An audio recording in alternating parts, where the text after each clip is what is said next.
বাঘ ছুটেছে গো, কয়াপুরীর চিড়িয়াখানা থেকে বাঘ ছুটেছে, পালাও পালাও তাড়াতাড়ি। অনিকেত, চল চল পালাই, বাঘ আছে বাঘ, তাড়াতাড়ি বাড়ি চল। আরে বস, ওসব বাঘটা কিছু নেই। দেখছিস না লোকটা পাগল। পাগল বলিস কি? এমন তো পাগল আগে দেখিনি। আরে তুমি এখানে নতুন তাই দেখোনি, আমাদের এলাকায় এই একটা পাগল, আমাদের বাবা কাকারাও ছোটবেলা থেকে একে দেখে আসে। ওর বয়সে দেখছি গাছ পাথর নেই, তা ও মারে না তো? না না, কাউকে মারে না, কেবল মাঝে মধ্যে বাঘ বাঘ বলে চেঁচিয়ে ওঠে। বাঘ বলে চেঁচিয়ে ওঠে বলিস কি? হ্যাঁ, আগেও গয়াবুড়ির বাড়ির সামনে ঠেলা নিয়ে মাংস বিক্রি করত। হঠাৎ একদিনও পাগল হয়ে যায়। এর থেকে ক্রমাগত সবাইকে বাঘের ভয় দেখায়। আচ্ছা, কয়াবুড়িটাকে আসবার পর থেকে নাম শুনছি ওনার। ও এই এলাকার জমিদারের নাতনি। জমিদারি তো কিছু নেই, পুরনো একটা প্রাসাদ বাড়ির মধ্যে বুড়ি একা বাস করে। একা নয়, ওর সাথে থাকে চম্পাকলি। চম্পাকলি? সেটা আবার কে? ও বুড়ির আসল পরিচারিকা। যেমন নাম, দেখতেও ঠিক তেমন ভয়ঙ্কর। ওই গয়াবুড়ির বাড়িতে কেউ ঢুকতে পারে না, আর কেউ ঢোকার সাহসও পায় না। ঢুকতে পারে না কেন? কারণ কয়াবুড়ির বাড়িতে ঢোকা নিষিদ্ধ। সবসময় বাড়ির সদর দরজা ভেতর থেকে বন্ধ থাকে, কেবল সকালে 10 মিনিটের জন্য খোলা হয়। 10 মিনিটের জন্য খোলা হয় কেন? বাড়ির সামনে শহরের কসাইরা ঠেলা নিয়ে আসে, গয়াবুড়ি তাদের কাছ থেকে মাংস কিনে নেয়। বিষয়টা তো খুব রহস্যজনক মনে হচ্ছে। চল তো একবার গিয়ে বুড়ির বাড়িটা দেখে আসি। এখন গিয়ে লাভ হবে না ভাই, উঁচু দেওয়াল ভেদ করে ভেতরের কিছুই দেখা যাবে না। গেলে কালকে সকালে চল, তখন সদর দরজা ফাঁকা থাকবে, দূর থেকে বুড়ির বাড়ি দেখতে পারবি। ঠিক আছে, তাই হবে। এখন তবে আসি, সন্ধ্যা হয়ে এসেছে তো। হ্যাঁ হ্যাঁ, আমরাও বাড়ি ফিরবো। রাত করে গেলে মা বকুনি দেবে। কিরে অনিকেত, তুই বাড়ি যাবি না? না রে, বাড়িতে আবার বাবা মা ঝগড়া লেগেছে, গেলি আমার উপর পিটুনি পড়বে। তাই আজকে রাতটা এখানেই থেকে যাব। তাহলে আমার বাড়িতে চল অনিকেত, আমার সাথে থাকবি আজকে। না রে, আমি যাব না, তোরা বাড়ি ফিরে যা।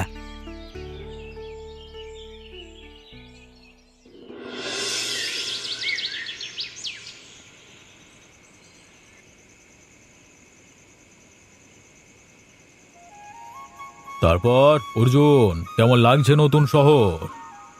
ভালো বাবা, খুব ভালো লাগছে এখানকার সবকিছু।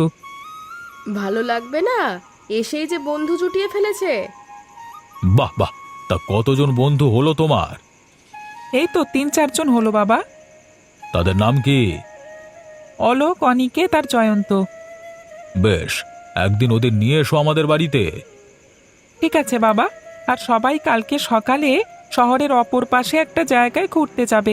তুমি যদি বলো তবে আমিও ওদের সাথে যাব। কোথায় যাবে ঘুরতে?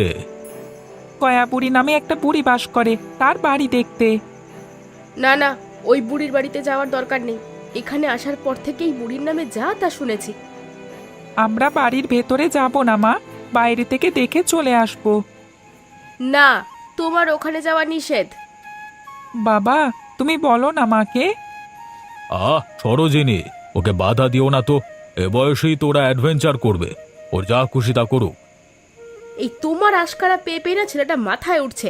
একদিন একে নিয়ে বড় বিপদে পড়তে হবে তোমার, এই বলে দিলাম। না মা, আমি এমন কোনো কাজ করবই না যেটার জন্য বিপদে পড়তে হবে। হয়েছে, অনেক কথা বলেছিস, নে এবার খেয়ে নে। কাল সকালে যেখানে ইচ্ছে সেখানে যাস। মাংস লাগবে, মাংস একেবারে তাজা, গরু ছাগল হাঁস মুরগির সব আছে, যা লাগে নিয়ে যান মাংস। দেখেছিস, এটাই গয়াবুড়ির বাড়ি। বুড়ি এ বাড়িতেই থাকে। কিন্তু বাড়ির মধ্যে মানুষ নেই কেন? কেউ থাকে না? বারে, সেটাই তো বলছি, ওরা সচরাচর মানুষের সামনে আসে না। তবে এখন কসাইরা এসেছে তো, তাই বুড়ি আর তার পরিচারিকা বের হয়ে আসবে। দেখ, ওই তো ওরা আসছে। তোমাদের এতক্ষণ হলো কেন গো এখানে আসতে? বুড়িমা কখন থেকে তোমাদের জন্য বসে আছে। আর বলো না মাইজি, পশুগুলো জবাই করে তো আনতে হবে। সে সকালে কাজ শুরু করেছি, কেবল শেষ হলো। আজ এতটুকু মাংস এনেছো? 5টা মহিষ, 3টে ছাগল, ওই 25টা হাঁস মুরগি জবাই করে এনেছি, তাতে হবে? হবে, তবে কাল একটু বেশি করে আনবে। এখন একজন এসো, দরজার ভিতরে মাংসটা রেখে যাও। সাবধান, ভিতরে যাওয়ার চেষ্টাও করবে না। ঠিক আছে মাইজি, আমি এক্ষুনি রেখে আসছি। আমাদের কাজ শেষ মাইজি, সব মাংস নামানো শেষ। বেশ, এবার তবে যাও, আর কাল আরেকটু সকালে আসবে। বেশ, এবার তবে যাই। আর বলছিলাম কি মাইজি, আজকে যদি কটা টাকা দিতে, এত এত মাংস দিয়ে গেলে খুব লোকসান হয়ে যায়। কি, আমার কাছে টাকা চেয়েছো? দাঁড়াও, আমি এক্ষুনি বুড়িমাকে তা বলছি। না না না, তার আর দরকার হবে না। বুড়ি জানতে পারলে আর উপায় থাকবে না। আমি বরং চাই তুমি কাউকে বলো না। ঠিক আছে, যাও, কাল বেশি করে মাংস লাগবে কিন্তু। দেখলি বাড়ির ভেতরের চিত্র? হ্যাঁ রে, দেখেছি। অনেক প্রাচীন বাড়ি, কিন্তু এখানে এত মাংস দিয়ে কি করে? সেটা তো আমরাও কেউ জানি না। কেউ বলে বুড়ি সবগুলো মাংস খেয়ে ফেলে, আর কেউ বলে আর কেউ কি বলে? না না, আর কেউ কিছু বলে না। ওসব কথা বাদ দে, এখন চল তালপুকুর গিয়ে স্নান করি। হ্যাঁ রে, তাই চল, আজকে অনেক গরম পড়েছে। যাক বাবা, বড় কাজটা করে এলাম। চাই এখন মাংস কেটে বিক্রি শুরু করি। শঙ্কু, আজকে কত দিলে? তা বলে আর কি হবে ভায়া, যা লাভ হয় তার সব বুড়ির পেছনেই যায়। সেটাই, একদিন বুড়িকে মাংস না দিলে আমাদের গরু মহিষ সব উধাও হয়ে যাবে। মাংস না দিয়ে তাকে কি আর উপায় আছে? কি উধাও হয়ে যায় বাবা? ও, তুমি এসেছো? তা কোথায় ছিলে কালকে শুনি? ওই দেওয়ানদের পাঁচিলে বাবা। অত ছাড়া বাঁদর, দেওয়ান বাড়ির পাঁচিলে ছিলিস কেন শুনি? আমি একা একা কেটে মরছি আর তুই হাওয়া লাগিয়ে ঘুরে বেড়াচ্ছিস গায়ে। তারা তোর আজকে শাস্তি না দিলাম রে শালা। ভায়া, কি করছো রে ভায়া? এ ঝাড় শঙ্কু, ছাড় আমাকে। ও আমাকে অনেক জ্বালিয়েছে। এমনি ব্যবসার অবস্থা ভালো নয়, তার উপরও গায়ে হাওয়া লাগিয়ে ঘুরে বেড়ায়। ছোট মানুষ এমনটি করবে? তুই ছেড়ে দাও, নাহলে মরে যাবে তো ওই বাবা। না না না, ওকে আমি ছাড়বো না, আজকে ওকে মেরেই ফেলবো। শালা হতো ছাড়া, দেখ ছুটে পালিয়ে যাচ্ছে, দেখ দেখ না। যাক বাবা, আজকের মতো বাঁচলাম। কিরে অনিকেত, কি হয়েছে তোর? পাগলা দাস আবার তাড়া করলো নাকি? পাগলা নয় রে, আমার বাপটাই ধরেছিল আজকে, একটু হলেই মেরে ফেলতো। তোর বাবা তোকে মারে কেন বলতো? আমাদের বাবা তো এরকম করে না। আগে আমার বাবাও তোদের বাবার মতোই ছিল রে, কিন্তু বাবার ব্যবসায় ধস নামতেই তার মাথা নষ্ট হয়ে গেছে। এখন বাড়িতে গেলে মায়ের সাথে ঝগড়া করে, আর সামনে পেলে আমাকে পেটায়। তোর বাবার ব্যবসায় ধস নামলো কেন হঠাৎ? সব ওই বুড়িটার জন্য হয়েছে। বুড়ির বাড়িতে রোজ মাংস না দিলে আমাদের দোকানের মাংস উধাও হয়ে যায়, আবার সেখানে মাংস দিয়ে আসলে তার কোনো দাম দেয় না। তাহলে তো উভয় সংকট, দিলেও দোষ, না দিলেও দোষ।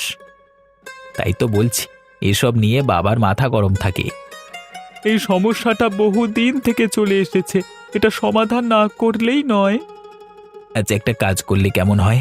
কোনোভাবে যদি বুড়ির বাড়িতে ঢুকে দেখা যায় আসলে এত মাংস দিয়ে উনি কি করে, তবে এই সমস্যার সমাধান করতে হবে। কিন্তু বাড়িতে ঢুকবি কিভাবে? আমার কাছে একটা বুদ্ধি আছে, সে বুদ্ধিতে ও বাড়িতে ঢোকা যাবে। কি বুদ্ধি বলতো? শোন তবে। বাবা, বুদ্ধিটা তো চমৎকার। এভাবে কাজ করলে সহজেই কয়া বুড়ির বাড়িতে প্রবেশ করা যাবে। কিন্তু সেজন্য অনিকেতের বাবার সাহায্য লাগবে। ওনার কাছ থেকে মাংসের ঠেলা নিয়ে যেতে হবে, কিন্তু উনি কি দেবেন? আলবাত দেবে। বাবাকে বলবো আমরা তার দোকানে কাজ করব, তাহলে উনি তার ঠেলার মাংস আমাদেরকে দেবে। বেশ, তবে চল তোর বাবার কাছে চল। তোরা মাংস বিক্রি করবি? তবে ঠেলা নিয়ে গিয়ে কিরে? হ্যাঁ বাবা, তোমার কাছে সেই কাজের জন্যই এসেছে ওরা। বটে, তা তোমার নাম কি হে ছোড়া? আগে আমার নাম অলোক, আমার বাবা মা কেউ নেই। আপনি যদি একটা কাজ দেন খুব উপকার হয়। আর আমিও ওর সাথে কাজ করব বাবা, দুজনে একসাথে মাংসের ঠেলা নিয়ে যাব। বেশ, তো কালকে সকালে যা তোরা, তোদের দুজনকে আমি 10 টাকা করে দেব। ঠিক আছে চাচা, আমি তবে আসি, কালকে সকালে চলে আসবো। এই বাঁদর, এই তুই কোথায় যাচ্ছিস? এখানে বস, বস, আমার সাথে কাজ করবি, বস। আমাকে বলছো বাবা? হ্যাঁ, কাল থেকে অনেক ঘুরেছিস, এখন সন্ধ্যা পর্যন্ত কাজ করবি। মাংস লাগবে, মাংস, একেবারে তাজা মাংস নিয়ে এসেছি, লাগবে কারোর মাংস? নিলে তাড়াতাড়ি আসুন, একেবারে তরো তাজা মাংস পাবেন এখানে। এই দাঁড়া একটু, আমি আসছি। আসো আপা, তাড়াতাড়ি আসো, দেখো তোমাদের জন্য কত মাংস এনেছি। তা আজ কিসের মাংস এনেছিস রে? গরু, মহিষ, ছাগল, হাঁস সব আছে, আর আজকে বেশি করে মাংস এনেছি। বেশ বেশ, তা আজ তোরা দুজন কেন? তোদের তো আগে কখনো দেখিনি। আমরা নতুন কাজ নিয়েছি দোকানে, আগে যারা ছিল তারা ছুটি নিয়েছে। ও এই কথা, তাহলে মাংসগুলো দিয়ে যা ভিতরে। রাখ রাখ, এখানে ঝুড়িগুলো রেখে দে।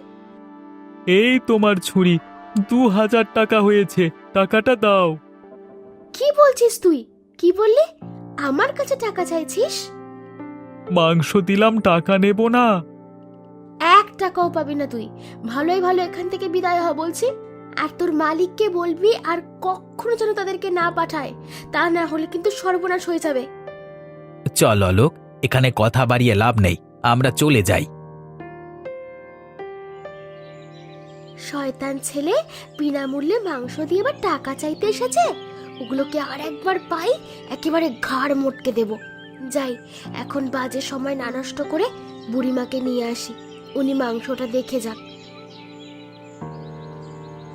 বাবা গো, মাংসের গন্ধে একেবারে দম বন্ধ হয়ে গেছে, কি বিচ্ছিরি লাগছে। আরে সেসব পরে দেখা যাবে, এখন তাড়াতাড়ি চল, পাশে কোথাও লুকিয়ে পড়ি, তাহলে ওরা আবার চলে আসবে। হ্যাঁ হ্যাঁ, চল তাই চল। আর সাথে সাথে মাংসগুলো ঝুড়িতে সাজিয়ে রাখ, আশেপাশে পড়ে গেছে দেখলে পুরি সন্দেহ করবে।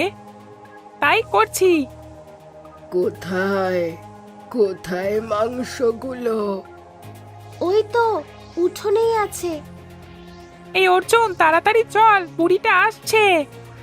হ্যাঁ হ্যাঁ, ওই ঝোপের আড়ালে চল লুকাই।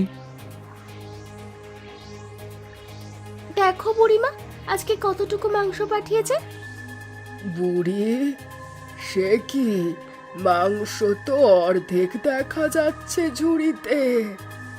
আরে আরে, তাই তো দেখছি, কিন্তু আমি যে একটু আগে ঝুড়িগুলো ভরা দেখে গেলাম। তোকে নিয়ে আর পারা গেল না নৃত্য, কি থেকে যে কি দেখছিস কে জানে। আমি সত্যি 2টা ঝুড়ি পরিপূর্ণ দেখেছি বুড়িমা। তবে কি ওরা ছুটে গেছে? তা তো হওয়ার কথা নয়, দরজার চাবি তো সব সময় আমার কাছে থাকে, আর ওরা তো তোমার কথা ছাড়া একটা কিচ্ছু মুখে দেয় না। বেশ, তবে তোর মনের ভুল হবে। এখন চল, মাংসগুলো দিয়ে আসি। ওরা মাংস নিয়ে কোথায় যাচ্ছে রে? চল তো যাই, গেলে ঠিক বুঝতে পারবো। থাম বাবা থাম, তোদের জন্য মাংস নিয়ে এসছি, একটু পরেই গরম গরম মাংস পাবি। ও চম্পা, মাংসগুলো দে ওদের। দিচ্ছি বুড়িমা। আজকের মাংসটা কম হয়ে গেছে, কাল বলিসনি বেশি করে দিতে? বলেছি বুড়িমা, কিন্তু আমার কথা শোনেনি, উল্টো আজ টাকা চাইতে আসলো। বুঝেছি, ওরা আবার বেঁকে বসতে শুরু করেছে, ওদের শায়েস্তা না করলেই নয়। কি করবে গো বুড়িমা? আজ রাতে 2টো বাঘ ছেড়ে দেব, গিয়ে ওদের খাঁচার সব পশু পাখি সাবার করে দেবে। তাহলে তো খুব ভালো হবে বুড়িমা, শয়তান কসাইগুলো তখন আবার তোমার পায়ের কাছে এসে পড়বে। আমি তো তাই চাই, এই বাঘের ভয় দেখিয়েই একদিন আমি এই শহরে রাজত্ব করব। আমি একই দেখছি রে জয়ন্ত, নিজের চোখকে তো বিশ্বাস করতে পারছি না। যা দেখছিস তাড়াতাড়ি হজম করে ফেল, আমাদের এক্ষুনি এখান থেকে পালাতে হবে। হ্যাঁ রে, বুড়িটাকে আমার সুবিধের মনে হচ্ছে না। এক্ষুনি শহরে গিয়ে সবাইকে বাঘ পোষবার কথা জানাতে হবে। সে কি, কিসের শব্দ হলো এখানে? কারোর কথা শুনলাম মনে হচ্ছে।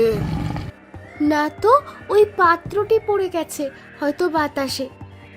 মাটির নিচে বাতাস থাকে না নৃত্য, নিশ্চয়ই কেউ এখানে ঢুকেছে। কে ঢুকবে? গেট তো সারাদিন বন্ধ থাকে।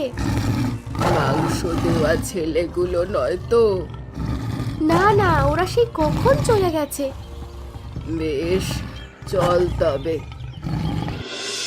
তাড়াতাড়ি দৌড়া অর্জুন, আমাদের এক্ষুনি এখান থেকে পালাতে হবে। বুড়িটা মনে হয় আমাদের উপস্থিতি টের পেয়ে গেছে। এখন কি করবি রে?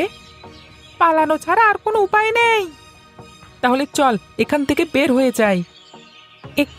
একই দেখছি আমি। গয়া বুড়ি এখানে কি করে এলো? কি ভেবেছিলি তোরা আমার চোখকে ফাঁকি দিয়ে পালাবি? তার হবে না, তোদের আমি ধরে ফেলেছি। ও বুড়িমা, আমাদের ভুল হয়ে গেছে গো। আমরা ভুলে এখানে ঢুকে পড়েছি, আমাদের তুমি যেতে দাও। যেতে দেব? তোদের যেতে দেব? তোদের যেতে দিলে তোরা সব ফাঁস করে দিবি, তা তো হয় না। একদম ঠিক বলেছো বুড়িমা, এই বিচ্ছুগুলোকে মেরে ফেলতে হবে। মেরে তো ফেলবো, তবে এভাবে নয়, ওদের অন্যভাবে মারবো। কিভাবে কি করবে আমাদের? তোদের হিংস্র বাঘের খাঁচায় আটকে রাখবো। বাঘ তোদের জীবন্ত শরীরটা খুবলে খুবলে খাবে, তখন কি মজাটাই না হবে আমাদের। না না বুড়িমা, এ কাজ করো না, পায়ে পড়ি তোমার। আমাদের যেতে দাও, কথা দিচ্ছি এখানকার কোনো কথা কাউকে বলবো না। না বুড়িমা, ওদের কথা শোনো না, ওদের ছেড়ে দিলে তুমি ফেঁসে যাবে। বেশ, চল তবে, দুটোকেই ধরে নিয়ে যাই। এখন কি হবে রে জয়ন্ত? আমাদের যে ওরা মৃত্যুকূপে ফেলে গেল, মরা ছাড়া আর কোনো উপায় নেই। বাঘগুলোর পেট ভরা, ওরা এখন আমাদের কিচ্ছু করবে না। কিন্তু জেগে উঠলে তখন তখন কি হবে? জানি না রে, জানি না কি করব এখন। ইস, কোন পাপে যেখানে ঢুকেছিলাম, ওদিকে অলোকেরা ঠিক বের হয়ে বেঁচে গেছে। ভয় পাস নে বাদল, অনেকে তার অলোক আমাদের ছেড়ে বেশি দূরে থাকবে না। ওরা তো বাইরে আছে, আমরা উদ্ধার হবই।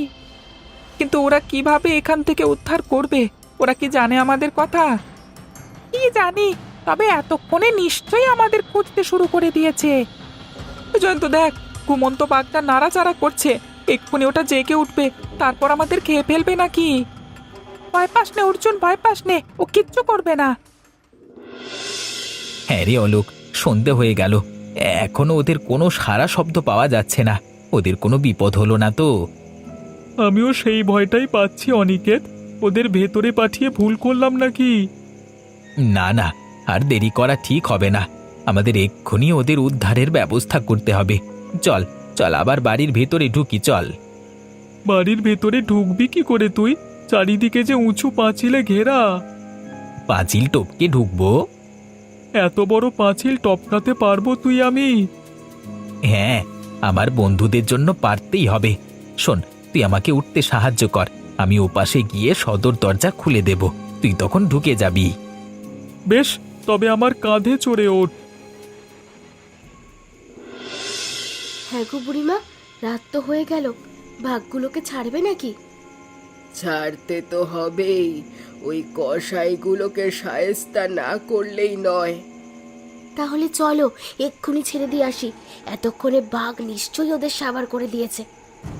তাই হবে, আজ তো দুপুরে মাংস দিইনি, দুপুরের ভুঁড়ি বোঝটা ওদের দিয়েই করেছে। হ্যাঁ গো, আজ ভালোভাবেই ভুঁড়ি ভোজ করেছে।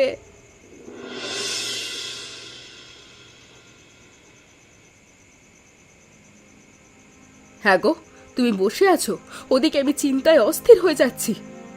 কি হয়েছে সরোজিনী? কি হয়েছে তোমার? অর্জুন যে এখনো বাড়ি ফেরেনি, ছেলেটা যে কোথায় গেল। এখনো বাড়ি ফেরেনি? বলো কি, আমাকে তো আগে বলবে। আগে বললে কি হতো শুনি? তুমি তো বলবে ছেলে বাইরে থাকতেই পারে। তোমাকে বলে আসলে কোনো লাভই নেই। এখন এসব কথা বলবার সময় নাই গিন্নি। রাত তো অনেক হয়েছে, তাড়াতাড়ি চলো, দেখি ও কোথায় আছে। কোথায় যাবে তুমি? আগে গোপীনাথ কসাইয়ের বাড়িতে চলো। ওর ছেলে অনিকেতের সাথে অর্জুন মেলামেশা করে। বেশ, চলো তবে।